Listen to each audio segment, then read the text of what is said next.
Good morning, ladies and gentlemen. Please be seated. We're about to start off our Warriors Corner entitled Reconnecting the Army to California. Our panel members is the 21st Deputy Undersecretary of the Army, Mr. Mario Diaz. Also, Major General Andy Munera, Commanding General of U.S. Army Cadet Command, and Casa Lorenzo Rios, representing Central California. Looking forward to this interactive discussion, and I'll turn it over to our distinguished panel members. Thank you. Well, good morning. Good to see everybody. Everybody excited? Day number 2 for AUSA? Great. I am. I just came from Capitol Hill, so I'm much happier to be here than in Capitol Hill, but some great interaction with our legislators. They're doing a great job trying to keep us on focus and on point. I wanted to start off this morning by just explaining why we're here, why California. Introduced a couple of folks who are actually in the state now, making stuff happen, but also solicit your participation, your involvement in this new community of practice to be involved and help us get better overall in the Army with our talent acquisition. And that's what it's all about.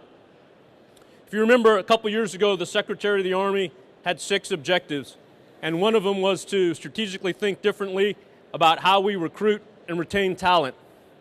And we've done a lot in the field of our enlisted accessions, but we also need to look at how we continue to recruit our officer corps, both for ROTC, West Point, and other accessions requirements. How do we recruit civilian talent? Because, as we know, a critical component to our Army is the civilian expertise that they bring, and having a critical aspect of what we do is making sure that our civilians are brought into the Army in a way that they are part of our overall organization. So why California? Right now, 1 in 1,000 of the population either participate in our Army by either being an enlisted soldier, an officer, or in some type of civilian capacity. And I'll give you a comparison. In Texas, it's about 1 in 600. So if we change that number in California just slightly, we would be able to increase our capacity and get after our recruiting challenges just by a small bump in participation and representation in California. And we all know that California has a huge population, 40 million people, arguably the 4th largest overall economic impact in the world, just in the state. But it also is, in the 21st century, where a majority of our population is increasing in the critical racial, ethnic diversity categories of not only Latinos, but also in Asian Pacific Islanders. And we're underrepresented in those communities in our officer corps and some of our senior leaders, and we want to ensure that we have outreach to those entities to ensure that we represent in our Army what America looks like. But we also want to make sure that we have talent across the board and ensure that we have in our hubs of innovation and our hubs of private sector activity, and I'm so glad that we're doing it here at AUSA because there was a significant representation. I met with 6 different companies yesterday that have roots in California. I'm going to meet with about 6 others today and tomorrow, and I want to encourage a way to increase our capacity in California is in the defense industrial base. Those of you that have a long memory of the Army understand that in the 80s and early 90s, we reduced our Army footprint in California because we closed Fort Ord. And it was a sad day for some of us in California to see that the Army left in that large capacity. And what we've done over the past 25 years really is not be able to backfill our representation, especially in the active Army and the Reserve Army in California. And I'm going to tell you today, we're not going to stand up a new infantry division in California. We're not going to reactivate Fort Ord. I know that a lot of us would be happy to see so, and we'd have a lot of people sign up to do so. But what we're going to do is figure out creatively how to get back into California with the capacity and the resources that we have now. And that's why I'm looking forward to soliciting all of your help, to share ideas, to be part of the community of practice, to figure out how best to get the Army present back in California, because we know when the Army's there, just like we've been an increased amount of participation in the state of Texas, for example, by having Army Futures Command there in the middle of Austin, we've increased not only our representation, but our interaction with the local community, the state community, and we want to do the same in California. So today I'm going to introduce a couple of folks who are already there. They're going to talk about what we've been able to do and how we've been successful, but then at the end, I'm going to talk about how we're going to go forward. And I look forward to any questions at the end that you may have about this initiative, about the ways that we can be creatively involved in California. And really, we've got a huge fence to paint, and I've got a lot of paint brushes. I'm just looking for some folks to help me paint that fence. So without further ado, I'm going to turn over to Major General Andy Manera, our commander of U.S. Army Cadet Command, and he's going to talk about what we have right now in California, and as we lean forward, what are the opportunities. So over to you, Andy.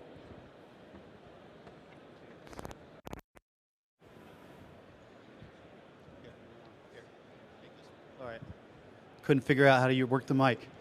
Hey, so we're not going to get another division in California, but we are going to look at how we can get some more junior ROTC and senior ROTC programs in California, because if you look at where the population is growing and where there is a lot of talented undergraduate students, where right now we don't have the capacity to reach and tell the Army story, it's absolutely in California. So I'm Andy Manera. I'm the Commanding General of the United States Army Cadet Command. For those of you not familiar with Cadet Command, I have oversight of the 274 Army ROTC programs in host colleges around the country. And with their extension units and crosstowns, we're in about 1,000 colleges that reach about 27,000 cadets who we commission every year as the largest commissioning source, and we bring about 70% of the officers into the Army every year, about 5,000 new lieutenants into all compos from those ROTC programs. We also, partnering with the schools, the high schools that are out there, we have 1,734 junior ROTC programs, and if you all have not been to see the fantastic talent that we have in junior ROTC programs, and kids that are already, I call it the power of junior ROTC, but the kids that are already propense to serve. Now when I say propense to serve, that may not be into the military, although we'd like them to come into the military. They are propense to serve their community in the millions of hours that they already do in their communities. But if you look at the fitness levels of them and the education levels of them, you know, when we struggle to find applicants that can actually serve in the military, the percentage of junior ROTC kids that can serve in the military is absolutely a lot higher. And so over the coming years, we were actually approved to actually grow our junior ROTC programs, and so we'll be expanding by about 50 programs in the next 5 years.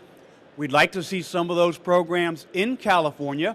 I have an OML, an Order of Merit list of schools waiting to get junior ROTC programs of about 300 schools. Now, of those, I only have about 4 from California that are on that list.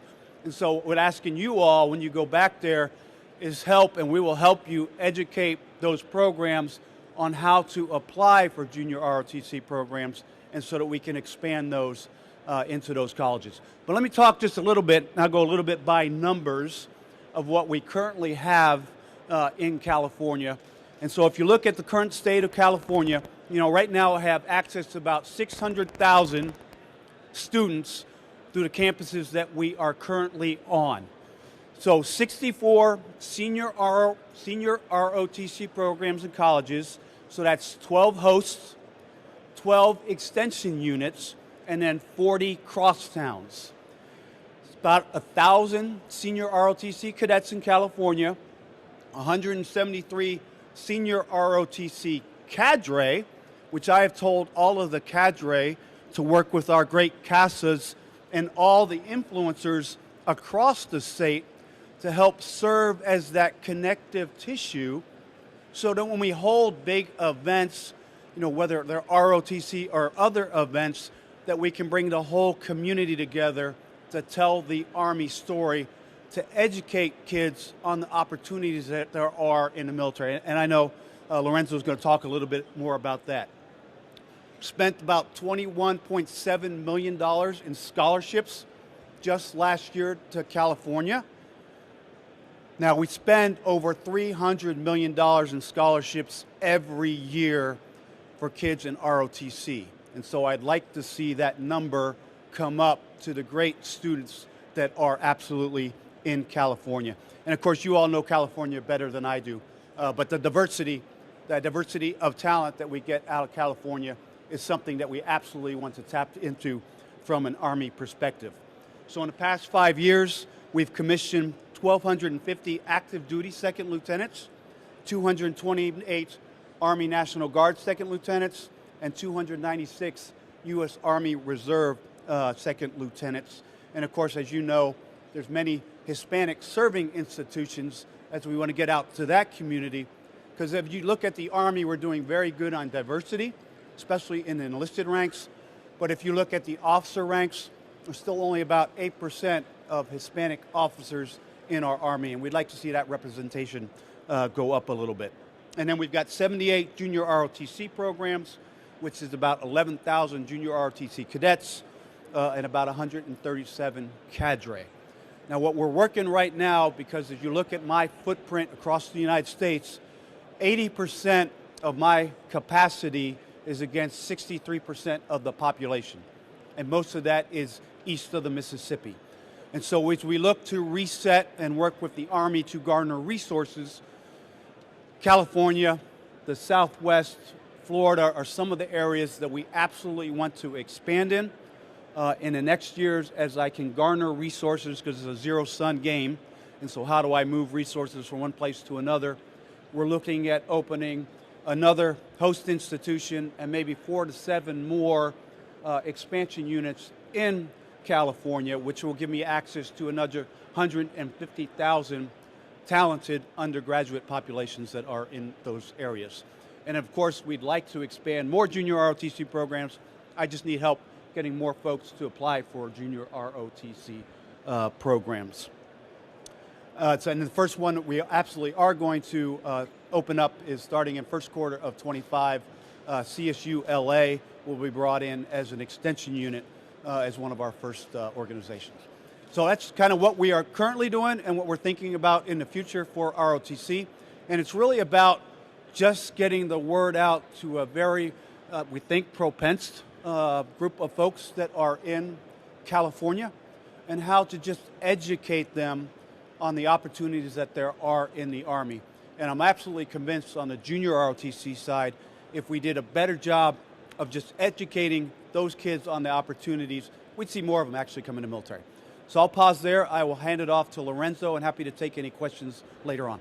So I'm going to introduce, thank you, Andy. I'm going to introduce Lorenzo Rios. He's one of the 9 civilian aides to the Secretary of the Army that currently reside in California. They are our connective tissue to the local population.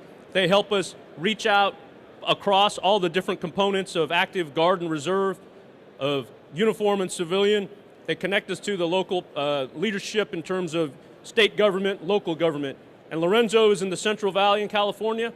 And those of you that know California, it's different in each of the valleys that we have. If you know Simi Valley, it's different than Central Valley, it's different than Silicon Valley. And those different approaches are critical to making sure that we're successful in engaging and looking for the talent in those particular areas. So Lorenzo is going to talk about what he's been able to do thus far in the Central Valley. Thank you. And it's an honor to have the opportunity to talk to all of you about what we're doing. I heard at the opening ceremony, we are not in the Army, we are the Army. And that was a very powerful statement, because currently I serve as a CEO for a Veterans Memorial District. I had never heard of a Veterans Memorial District before, and you don't find them very much anywhere across the country, but in California there's 27 of them. And what is a memorial district? A memorial district is a legislative body whose job is to serve veterans and the community. There's an elected board of 5 members, 3 of whom are veterans, 2 are open seats. And it's up to them to then follow the statute, which is very vague and very open, and that's the Military Veterans Code of California, 1170, that provide the Principal Act. What these districts have done, and at least the one that I have the privilege of leading, is to connect with the community.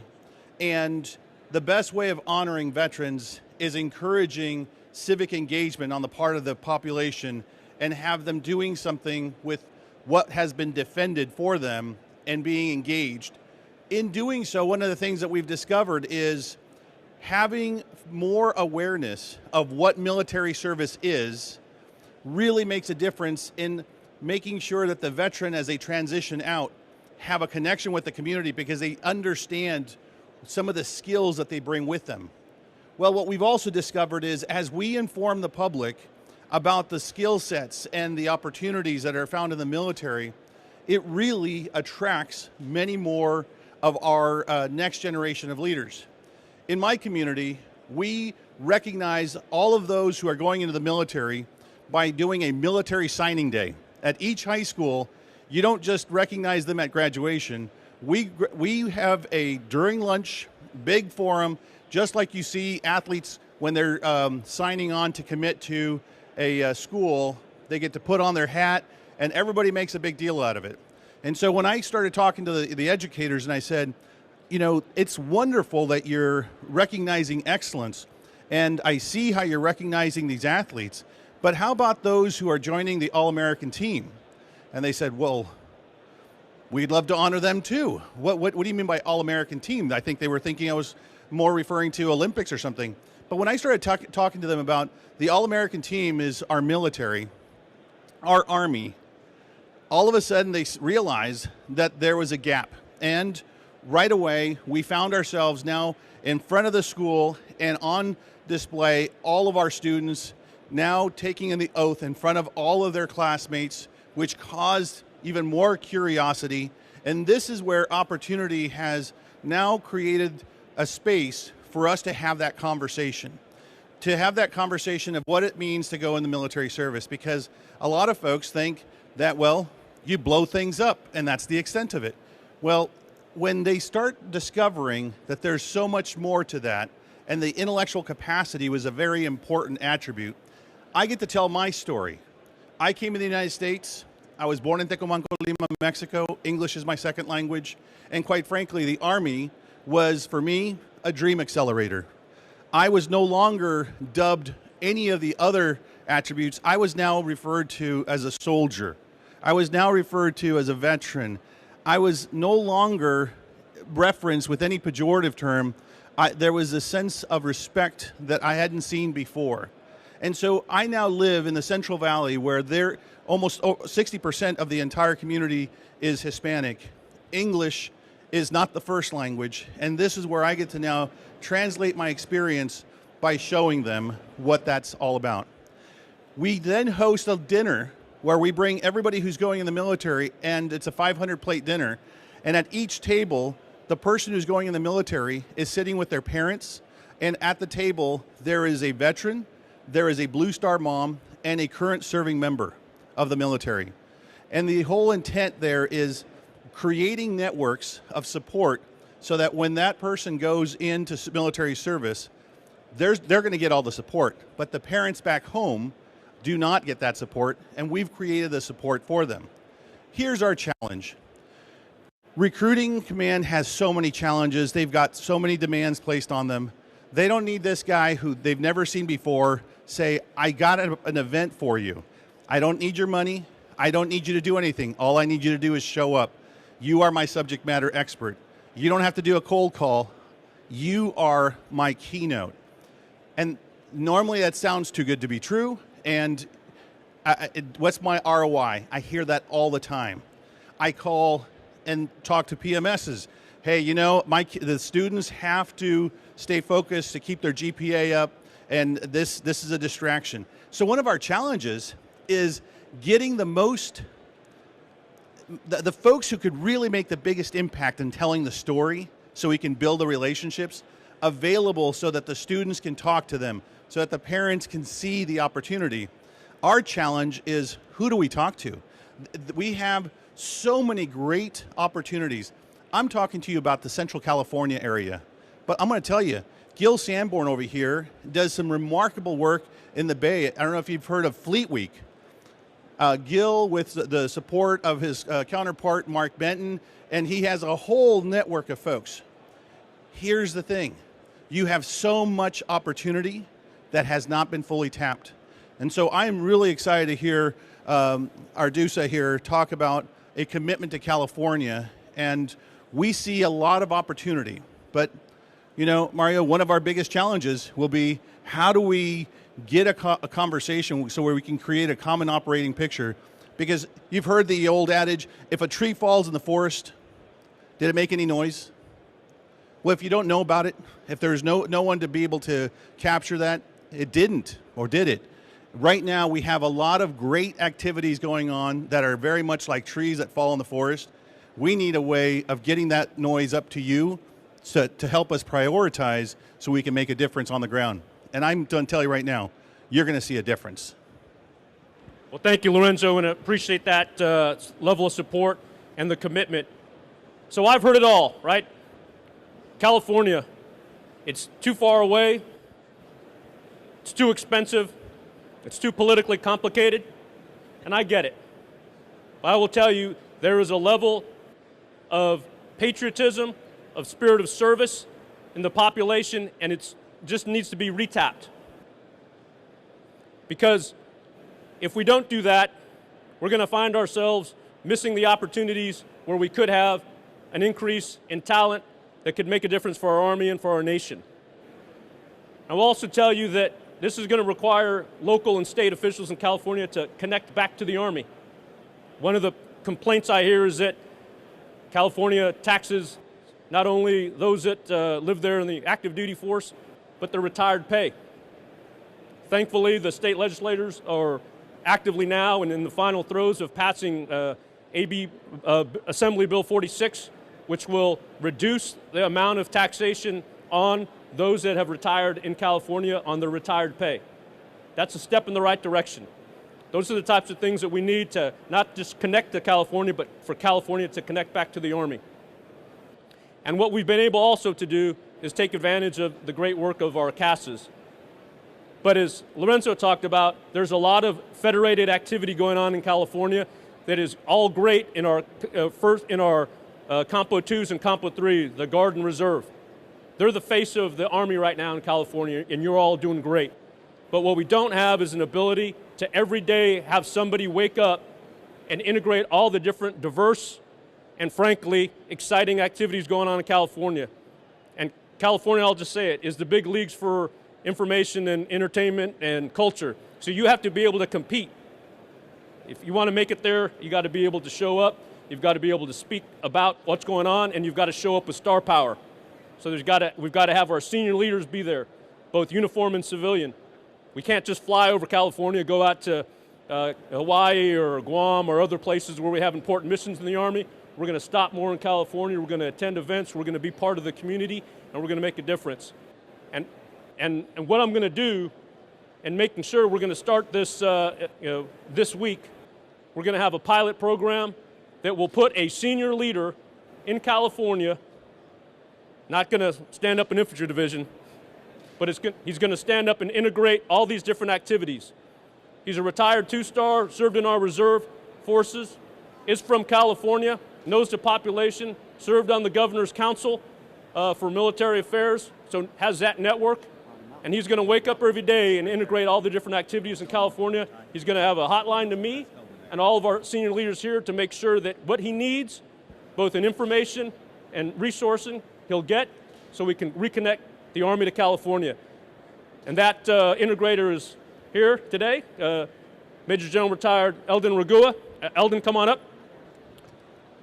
Have a round of applause. He's stepping into it, and he's going to make a difference. And Eldon is going to speak real quick about what his activities are going to be, what he's going to be focused on, and then once that's done, we're happy to take some questions, get some ideas, and have you join the team to help us connect back to California. So over to you, Eldon. Hua, thank you, sir. Can you get a hua? All right. Again, Eldon Regua, glad to be here. Thanks for your support here for California's commitment to the United States Army.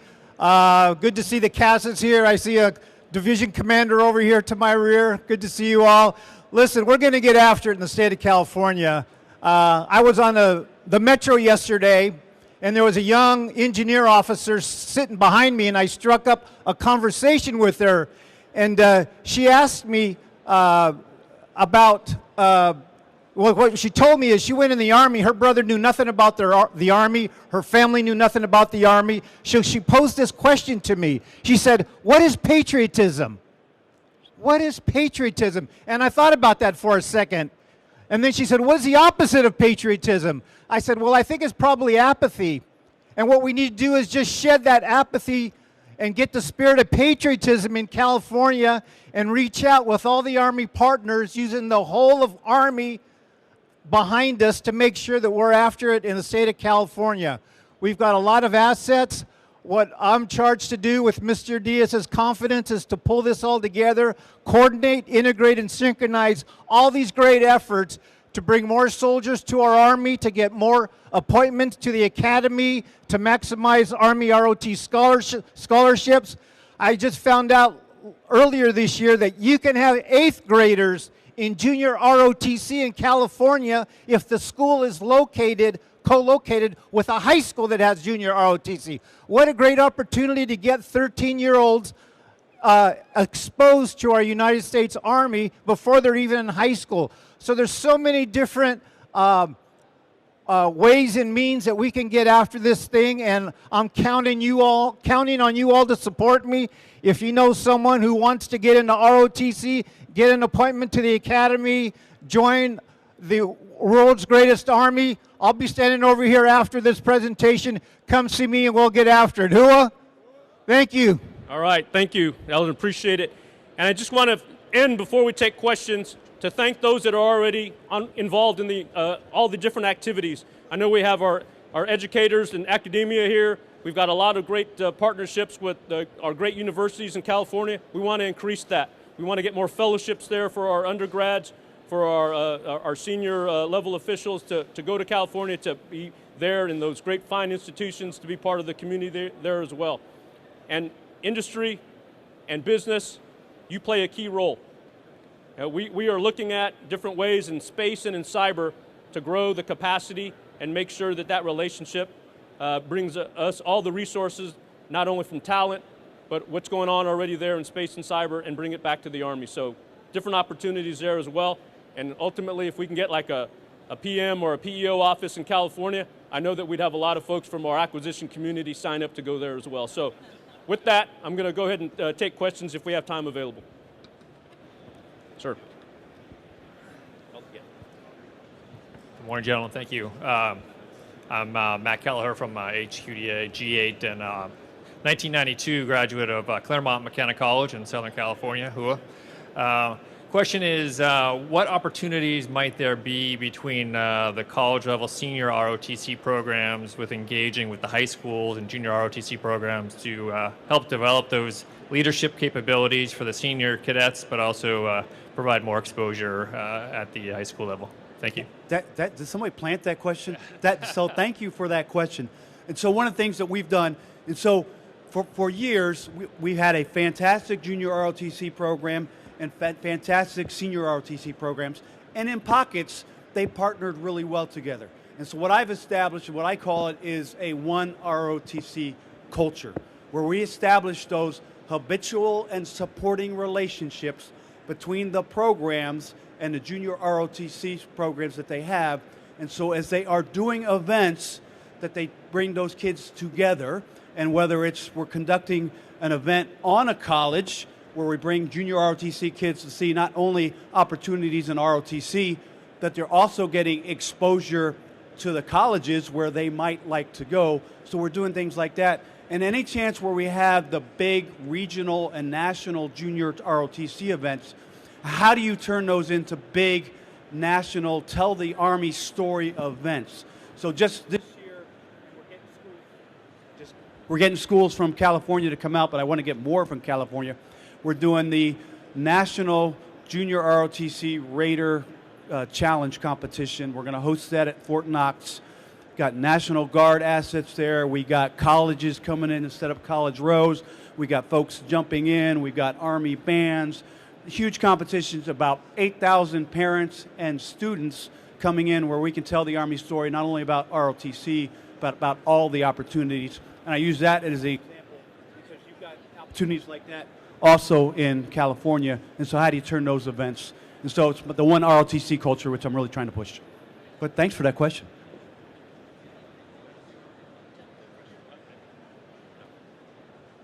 I got the mic. Yeah, Gil Sanborn, CASA from Northern California. I don't think since I was appointed as a CASA, I've felt more positive about how the Army is dealing with this civilian-military divide than I have in the last 6 months and then in the last week. It's phenomenal because we're taking a strategic view of the challenges, but we're also focusing at ground level. And the way I characterize it, by state and by community, it's counterinsurgency is what it is.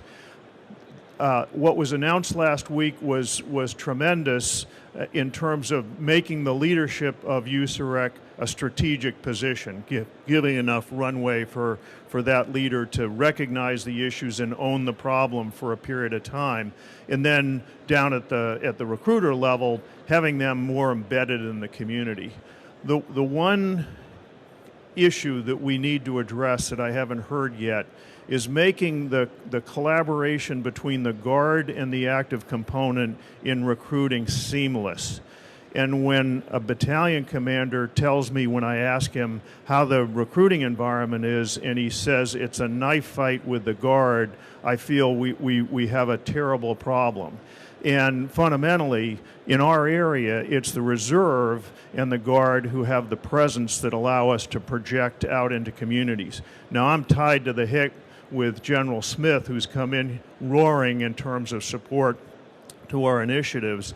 What we need to do is to bridge this gap and use the Guard and for the Guard to collaborate with us in terms of joint recruiting. And when we do that, I feel that we will achieve a state of Zen.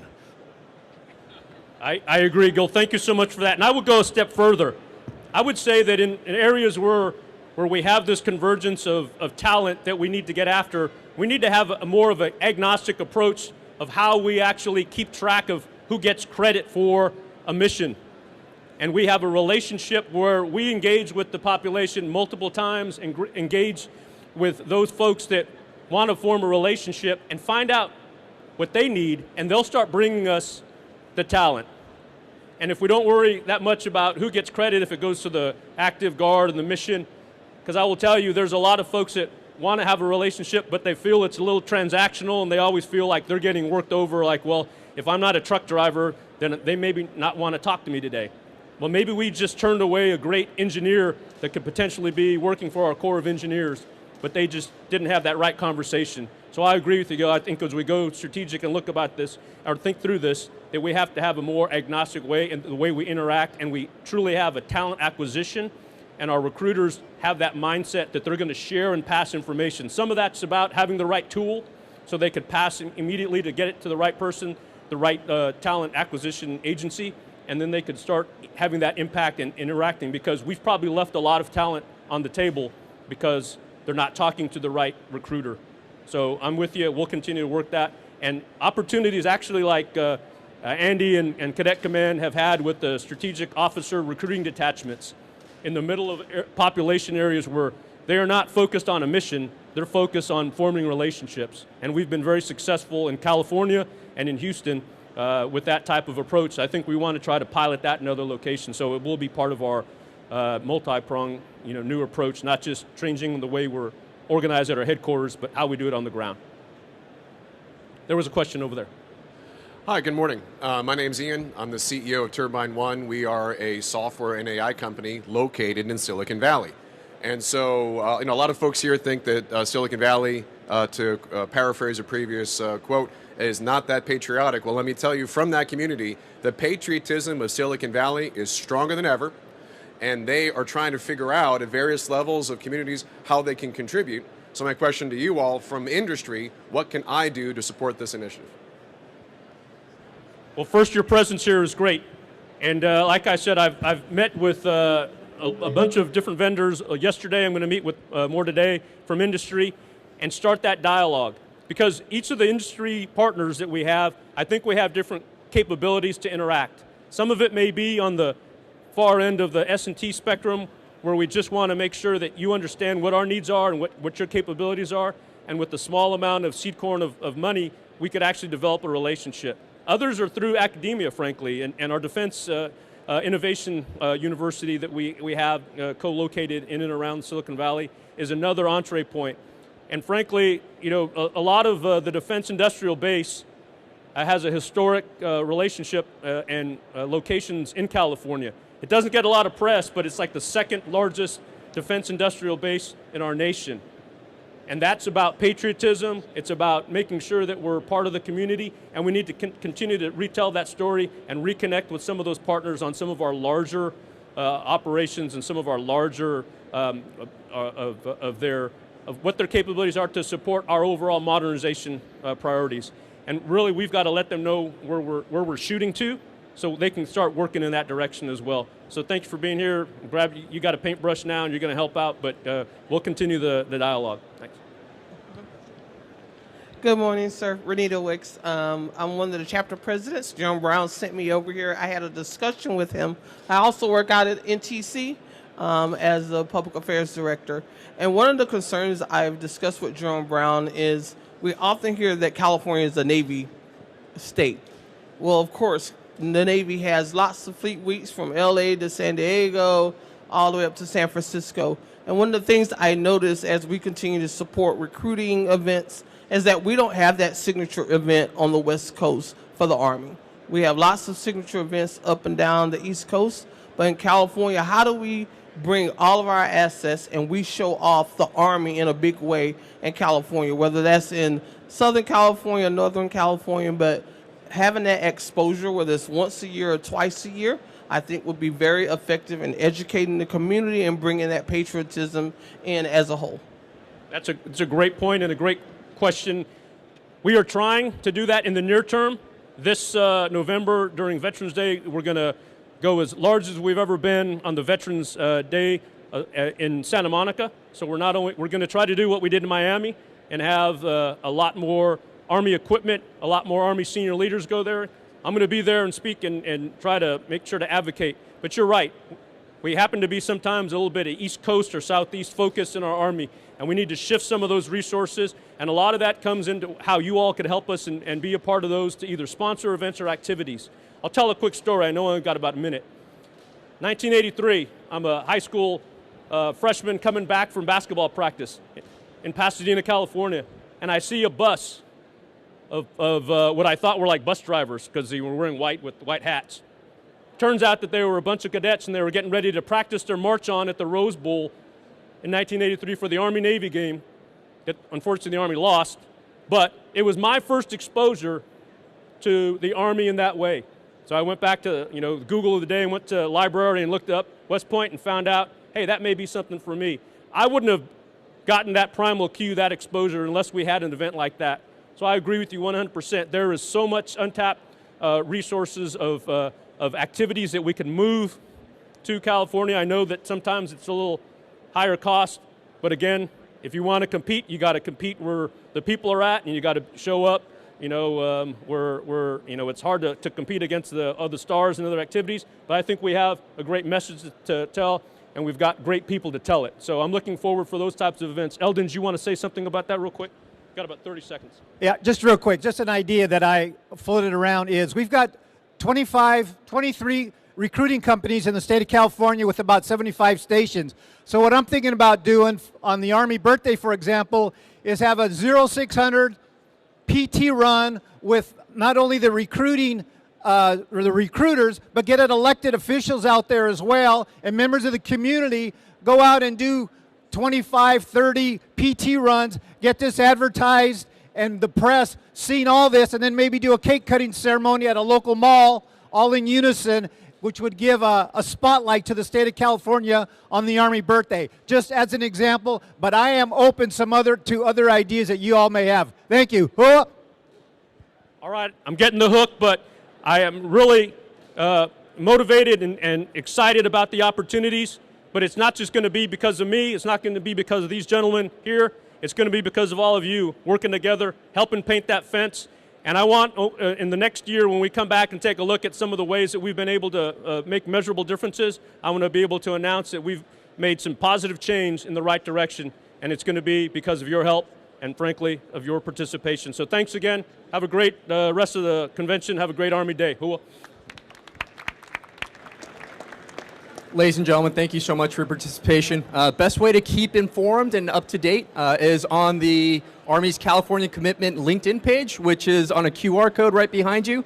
So as you're making your way up, feel free to take a snap, and then I can take it down before I get yelled at for posting bills and creating graffiti around the convention center. Thanks so much. Ladies and gentlemen, our next presentation on Warriors Corner will be U.S. Army USARAF, U.S. and international effort to train Ukraine's military at 10:40.